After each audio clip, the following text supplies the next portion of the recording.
Welcome to all and good morning.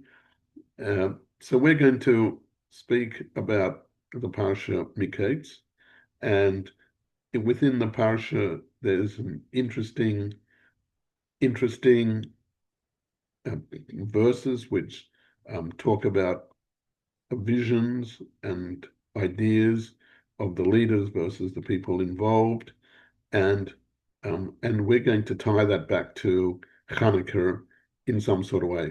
So Chanukah always finds its presence within this parasha, Mikaitz, in the yearly cycle, and there's always something to learn from the parasha and relatable to the Mikaitz story. So the parasha Mikaitz means in the end, and what the parasha in a big contextual summary is that at the end of Joseph's years in prison in Egypt, Pharaoh has dreams, and he's looking for an understanding of these dreams. So he enlists the help of of Joseph, who's been recommended by one of the people in Pharaoh's service as the person who could explain and understand uh, what's happening and what's going to happen. So the cupbearer, Pharaoh's cupbearer, remembers how Joseph had correctly and very skillfully understood and interpreted the dream, and suggested that Joseph be summoned. So he understood that his dream and his colleague's dream had been interpreted correctly. So he gave him this entrance point.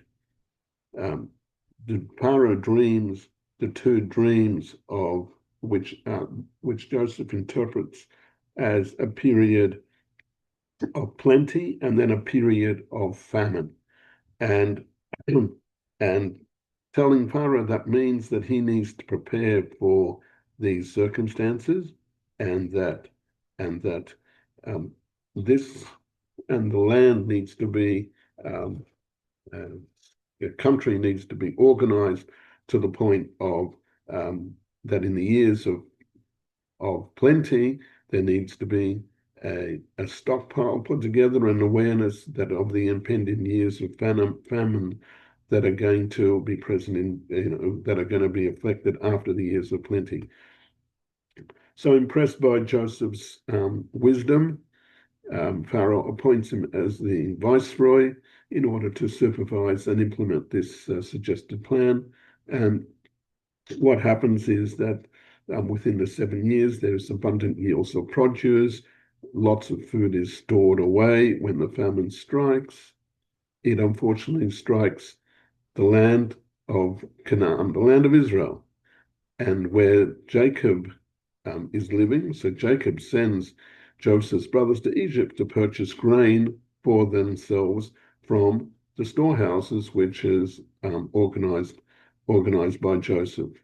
And in the intervening 20 years or so, 22 years, in that intervening time, the brothers have changed. Joseph has changed. Certainly, Joseph is now in this new position as the viceroy and person in charge of Egypt, and so they go down to Egypt, the brothers of Joseph, and in the correct protocol, they bow down to Joseph to buy the grain, and then as the story unfolds, they purchase, but what happens afterwards is that they recognize that Jacob recognizes that there's a need to further purchase food, and he sets them up. He sets them up so that he sets up the brothers as they're going to the second time. He sets them up so that they will be accepted correctly. Now, this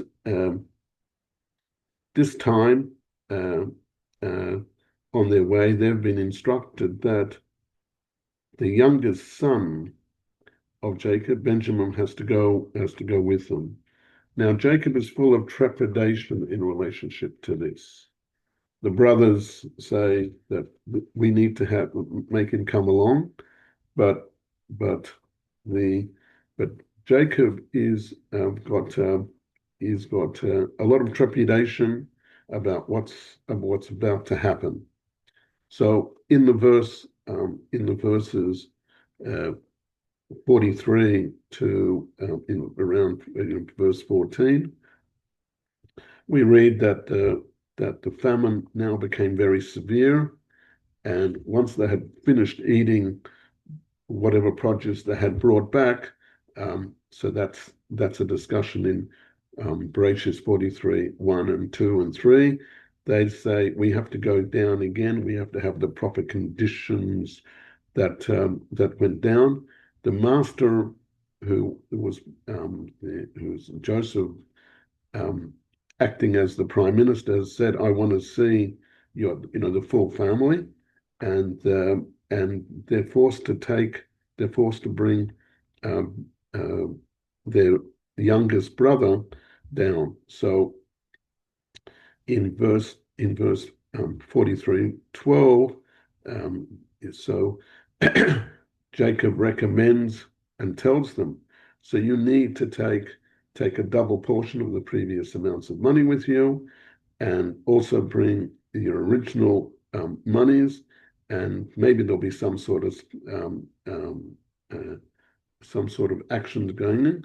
And then he sends some presents along, and then he sends the words, may the Almighty, the all-sufficient God grant you mercy, and and may the man to who you're representing, in other words, to the prime minister, which actually was Joseph, so that he will release you and your other brother who've been in prison, in Binyamin. And as for me, he says, I'm going to be supporting you. I'm going to be supporting you by my prayers.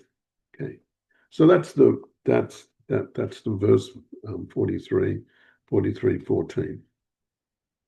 So we find that the Yaakov has reluctantly acceded to the request, so that the other children returned back to Egypt together with the son Binyamin, with his son Binyamin, and he said to them, "May the man give you." The man you're going to see have pity on you and release you, as we just mentioned.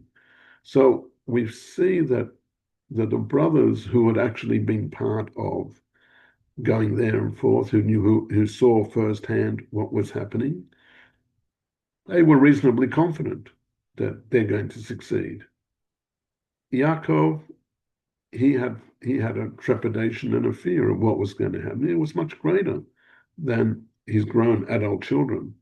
So although they too were aware that this whole proceedings were having an unfortunate undertones, as they themselves, and as they admit to themselves in discussion, that they understood that they were being treated roughly by this prime minister, because they had a personal involvement in that they had sold their brother down to Egypt, and they were scared that this was a godly retribution to them. Nevertheless, Yaakov himself saw it as a personal misfortune, but they saw it as their personal misfortunes, but Yaakov himself saw this as some sort of continuation and a continuation of all the previous trials and tribulations that he had before.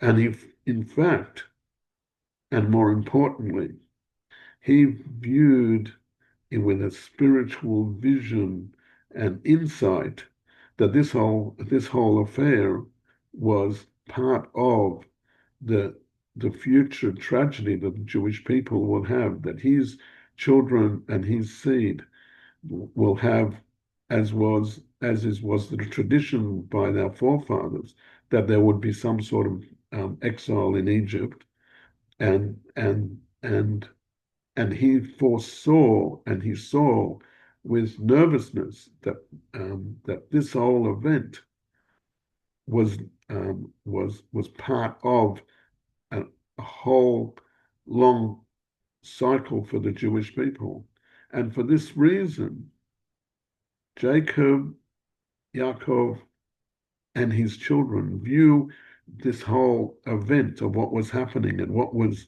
and this being a precursor to other things. There's a basic difference between Jacob's view, a leader's vision, and the children who were the founders of the 12 tribes, but they saw, and they saw it with a different vision. Jacob, as one of the patriarchs of the Jewish people, in fact viewed all events that involved him as part of a sign or an indication and a forerunner of events that will occur with the later generations of the Jews. The founders of the tribes, however, not being at that heightened spiritual awareness of the patriarchs themselves, of Abraham, Isaac, and Jacob, were unable to see these events as being something which are a precursor of general events or something which to be learned out from in the future. They were only able to see them from their tunnel vision of themselves, of their personal misfortune. In other words, they viewed these events as something which is part of the natural course of events of nature, while Jacob, who was on a fast higher spiritual plane and who could understand the spiritual flows and ebbs more, was able to see these same self events in a way that they transcend the constraints of nature. We've discussed before that the difference in our learnings of the different names of God that are recorded in the Torah. We've learned before that there is the name of God as he's expressed in a transcendent form, the name of God as expressed with the letters Yud Hey Vav Hey, and we've also learned about the nature of the world, of the nature of godliness, how God is embedded and part of the natural workings of the world. And within those ideas, we understand differences between the natural progression of what happens in the world and a view from the top, a view from a different vision. That is to say, there's a view of the world which is from the point of view of God's name, which is expressed as the transcendent name, and then there's the way that we understand the world as God as He is the creator of the world, but involved in the nature and natural aspects of the world. And in reality, as we've talked about before, the sun rising in the morning, right? We see it from a natural perspective, that this happens every day as a natural event. But we can sometimes perceive it as something beyond nature, that it happens. Planting a seed in the ground and produce coming out of it. On the one hand, we say, well, this is Mother Nature, and this is when you plant a seed in the ground, then seeds, agriculture, right? Seeds and produce come out. But that with those things that we do see, right, is what we understand to be the natural progression of the world. But we are seeing God's hand enclosed and part of the natural cycle of the world. So that way we don't recognize clearly the hand of God in all this work. But in reality, planting a seed in the ground is a miraculous event. Really, that a seed comes out and produce comes out, and a big flourishing tree would come out. Whatever we're talking about it. You need to have there is a long view and then there is a short view. This reflects itself in the idea of Chanukah as well. So although the events surrounding this whole festival actually come from a natural point of view, as we say in our prayers. As we say in our prayers, there was a small band of the Hasmoneim that conquered over a large grouping that was trying to force the Jewish people to not abide by the mitzvahs that they had to do. And then miraculously they found a small cruse of oil, which they put in the menorah, and it lit for 8 days. So all of these different events could be ascribed to something which happened in a natural fashion. Yes, there was, guerrilla tactics that were done by the Hasmonean group, and they were in the mountains, and they came down and blew up and attacked the Syrian Greeks who were who were fighting them at that time till they took over the land. Although it wasn't one day, it went over a period of times, and there was lots of heroic stories as a small group that took over land. But as our prayers say, it was the mighty were delivered, the mighty were defeated in the hands of the weak. There was a small band of Hasmoneans and into the hands of the few, and they were successful. And the vision of what happened is totally from what perspective you're taking it. So, as I say, although the events surrounding the festival of Chanukah actually comes from the hand of God, but this depends on which way that it's looked at. Chanukah was a miraculous event, and as the Talmud actually searches for and says, what is the miracle of Chanukah? The reality is that there was a deliverance of the Jewish people from the hands of people that you would think were impossible to conquer against, and therefore you would think that they were bound by the rules of nature, that a mighty and big army, the people which were what we term the Greeks, the Syrian Greeks, which came in through actual physical warfare with their tanks, which were elephants in those days, with their equivalent tanks and battery arms and larger armies, but actually they were defeated. But when the Gemara asks, "My Chanukah, what was the actual miracle of Chanukah?" The Gemara answers that it wasn't, although there was miraculous activity that happened in the war. Why we celebrate the mitzvah of Chanukah is because that small bottle oil was found, and that small bottle of oil with the seal of the Kohen Gadol, of the great Kohen, which showed that it had been untouched and was pure, and that oil lasted not just for the natural requirement of 1 day worth of oil, but it lasted for 8 days, which was the amount of time that it needed for new oil batches to be made from the appropriate place where the temple received oil from. So it all depends which view you take.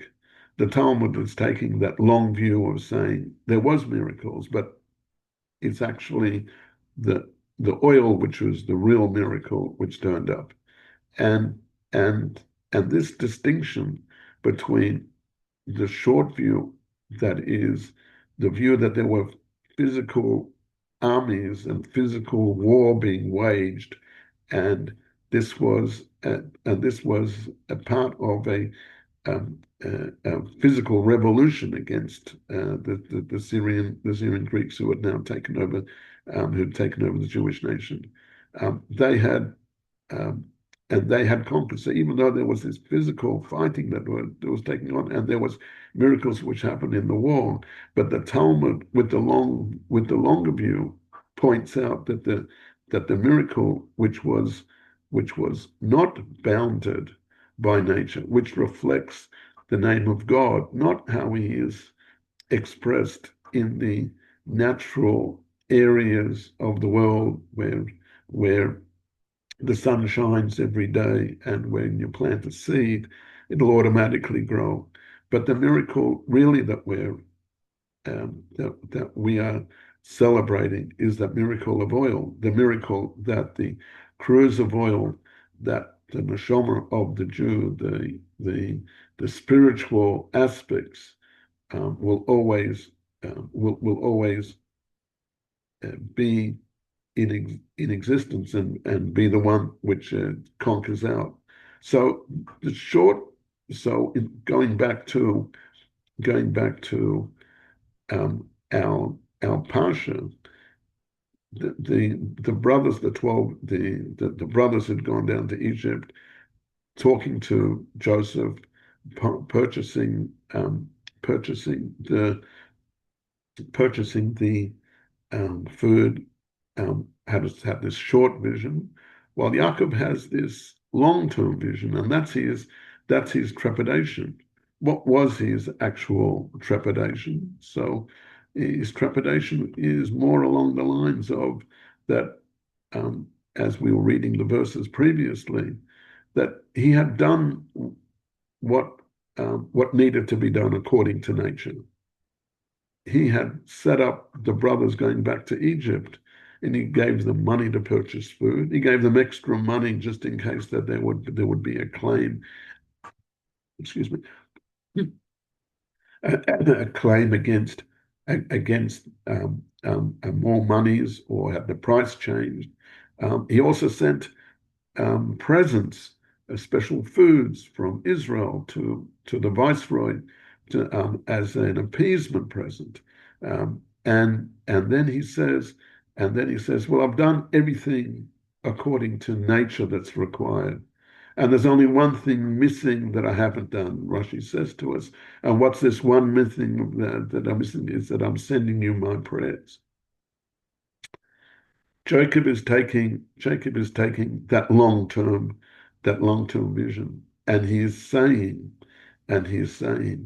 that I've acted in the way which is what we have to do. We have to do things according to the nature of the world. We need to set up ourselves so that what happens in the standard activities of this world, I've done. But I also have to understand this long-term view. I've got to understand that it's God who's the master of the world. Even though you're going down to this viceroy, to this prime minister, and it looks like that he is ruling whatever happens. It's in fact all part of the hand of God. So the short-sighted view of Chanukah, the short-sighted view of Isaac and the brothers of Jacob and his sons going down to Egypt. This short-sighted view misses the truth that the victory involved nothing less than actual miracles that utterly broke down the superiority of the enemy and broke down and brought the Jews into the higher realm. And in fact, as I mentioned, we say in our prayers that the weak took over the mighty, and the few took over the many. But this teaches us that in fact, when we have to be cognizant that at any time and at all times, simultaneously, we see the hands of God through Shem Elohim, through the through the name of God as He is expressed in nature and in the realm of the world, Shem Elohim. There's at the same time the Shem Yud-Kei Vav-Kei, the transcendent name of Hashem in the world, and that and that and that teaches us that even though the Jew engages into be something which is completely within the realm of nature, he has to keep in mind that he should not only act, and which he should do, not only act in ways which are in the standard protocols of this world, according to natural means, but his actions have to be accompanied by, and perhaps even preceded, like Jacob did, preceded by a prayer for success. And as we were saying, even though Hashem blesses us, and Jacob has the blessing that that Hashem will bless you in all that you do, you have to understand that what happens in the natural world is really an external view. We're not seeing, it's an external view of reality. We're not seeing the actual inner realm of reality. And in that all the Jews are bound to the God who transcends nature in totality. At the same time as Shem Elohim, as the name of God as expressed in Elohim of nature, is running the world. At that same time, he's also bound to the God which is above nature, transcends nature. And then when a person prays for physical needs, and for physical health, for physical wealth, he prays to the God who owns it all, and you pray to Him as it says in the verse, to the God who has provided Jacob with all his needs, and with that we receive blessings of both material and spiritual wealth. So when a Jew acts in this manner, he is then privileged to eventually behold miracles, the miracles that are clothed in the garments of nature, and moreover, the miracles which will ultimately transcend nature, and ultimately the further miracles and the answers to all the whys will be revealed with the coming of our righteous Mashiach.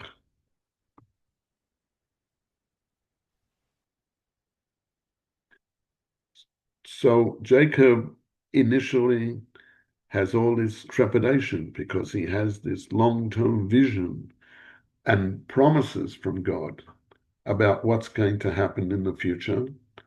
And being that he is from the patriarchs and his soul, his neshama, his internal vision of spirituality was someone who could see, not necessarily with exact precision, but the view from the top, the view from above the forest, and seeing the individual trees, as opposed to being locked into the lower realms of the forest. In that analogy, seeing the trees between the forest.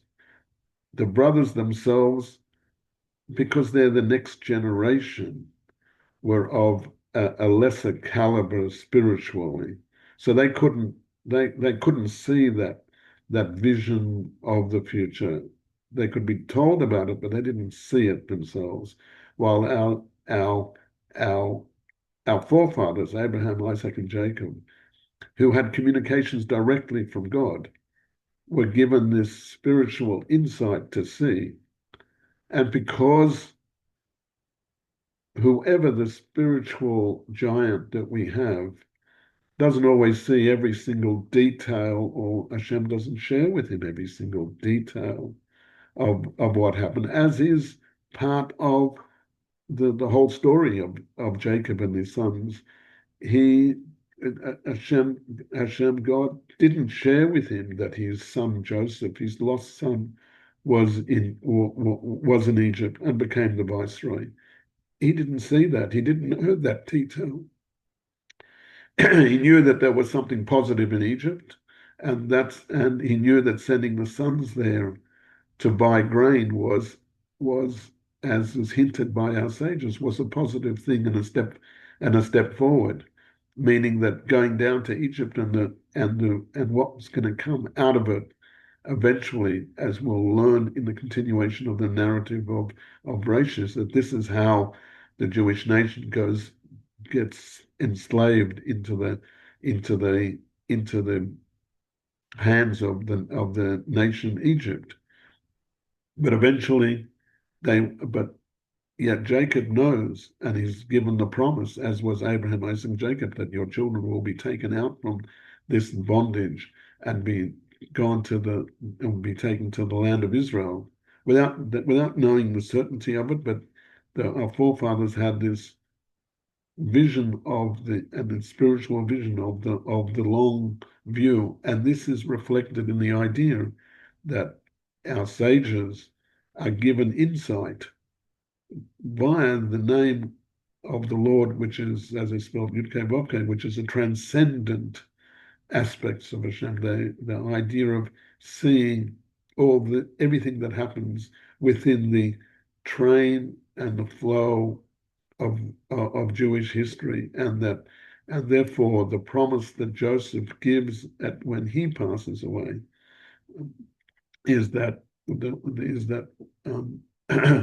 that the Jewish nation will be taken out of Egypt and will come to the promised land. This is the vision that is shared by all of our great leaders.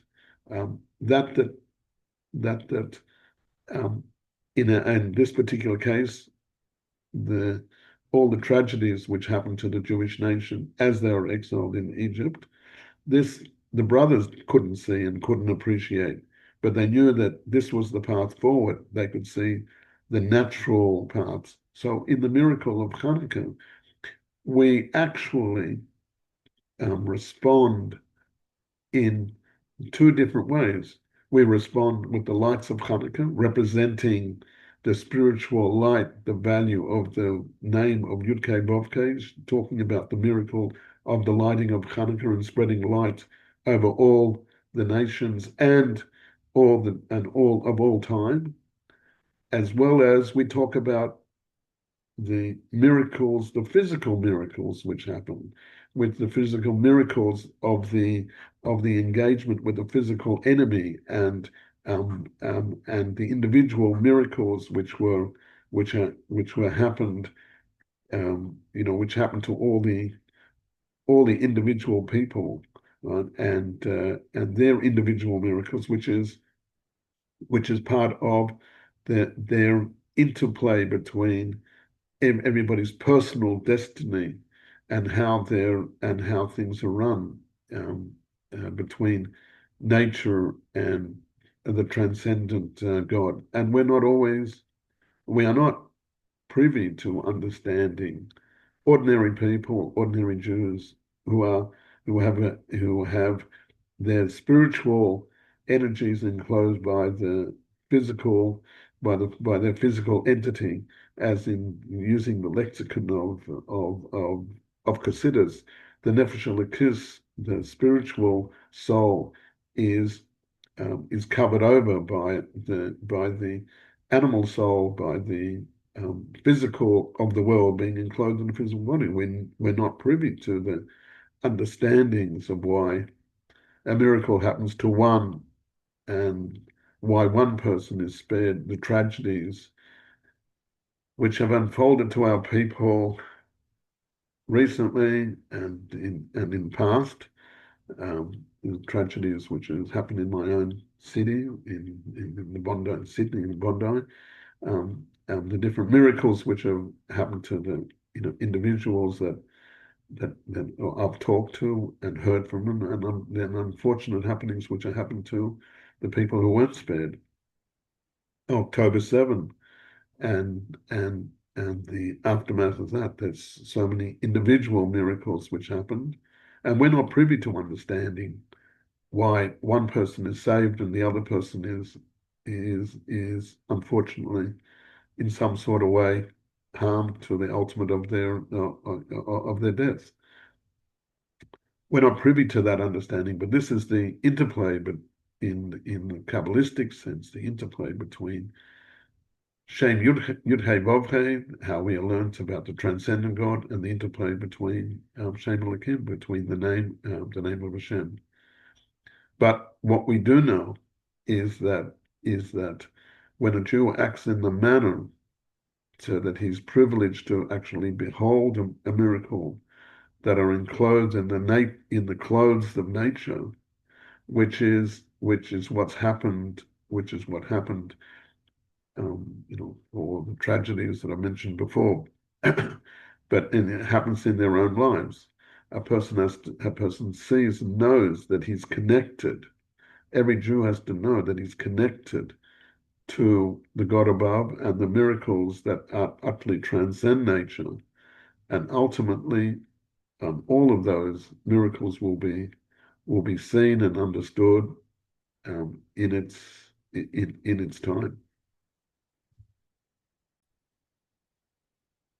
So, as part of the teaching of this parasha, although it's not given to everybody to be able to do it, but at times we can be, and we're asked to emulate the activity and the vision of Yaakov Avinu, Jacob our father, because all the Jewish nation has the DNA of Jacob and have in some sort of potential way in our souls a connective point to our forefathers and to Jacob, and be able to see that vision of the future.